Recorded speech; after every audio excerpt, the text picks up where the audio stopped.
Assalamualaikum warahmatullahi wabarakatuh.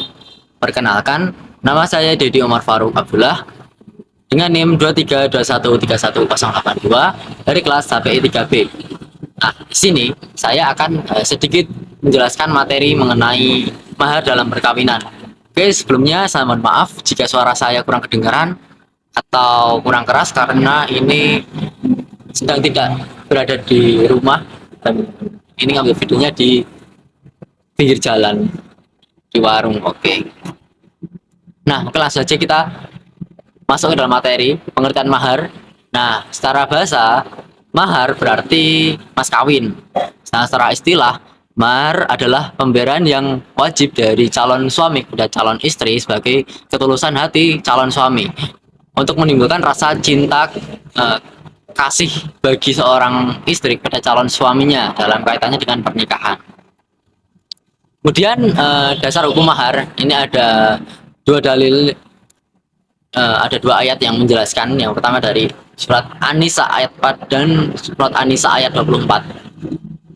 Dari surat An-Nisa ayat 4 yang artinya berikanlah mas kawin atau mahar kepada wanita yang kamu nikahi sebagai pemberian dengan penuh kerelaan. Selanjutnya Quran surat An-Nisa ayat 24 ini artinya, maka istri-istri yang telah kamu nikmati, campuri di antara mereka, berikanlah kepada mereka maharnya dengan sempurna sebagai suatu kewajiban. Nah, berdasarkan ayat tersebut, para ulama sepakat bahwa memberikan mahar kepada calon istri hukumnya adalah wajib. Maka dari itu, mahar merupakan salah satu syarat sah pernikahan. Jadi jika pernikahan tersebut dilakukan tanpa adanya mahar, maka pernikahan tersebut dianggap tidak sah. Begitu juga dengan KAI, dalam KAI bab 5 pasal 30 sampai 31 juga mengatakan bahwa calon mempelai pria wajib membayar mahar kepada calon mempelai wanita yang jumlah, bentuk dan jenisnya disepakati oleh kedua belah pihak. Selanjutnya dalam pasal 31 dinyatakan bahwa penentuan mahar berdasarkan atas kesederhanaan dan kemudahan yang dianjurkan oleh agama Islam. Kemudian yaitu syarat-syarat mahar. Syarat-syarat mahar ini diantaranya yang pertama, mahar harus sesuatu yang ada harga dan bisa diambil manfaatnya. Nah, meskipun itu cuma sedikit tapi harus tetap harus ada harga dan juga manfaatnya. Kemudian mahar harus suci, tidak sah apabila mahar dari sesuatu yang haram seperti khamr, babi dan darah. Dan yang ketiga, mahar harus milik pribadi calon suami, bukan barang gosok atau barang orang lain. Boleh. Dan yang terakhir, mahar harus jelas serta diketahui bentuk dan jumlahnya. Oh ya, kadar dari jumlah mahar ini tidak ditentukan ya. Jadi terserah pihak suami mau memberikan mahar seberapa banyak. Hal tersebut disesuaikan dengan kemampuan dari calon mempelai pria supaya tidak memberatkan calon mempelai pria gitu. Kemudian selanjutnya yaitu macam-macam mahar.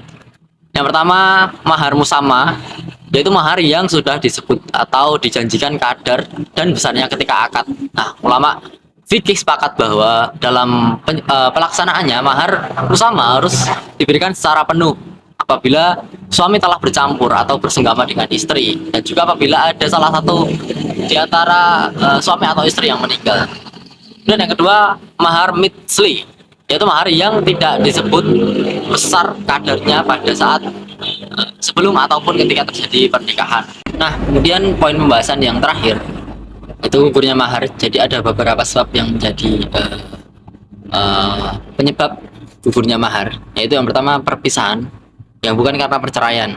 Nah, seperti misal ada seorang perempuan yang memilih membatalkan perceraian karena ada cacat pada suaminya dan belum terjadi persetubuhan di antara mereka. Nah, hal tersebut dapat menyebabkan gugurnya mahar. Kemudian yang kedua, kulu terhadap mahar sebelum terjadi persetubuhan atau setelahnya.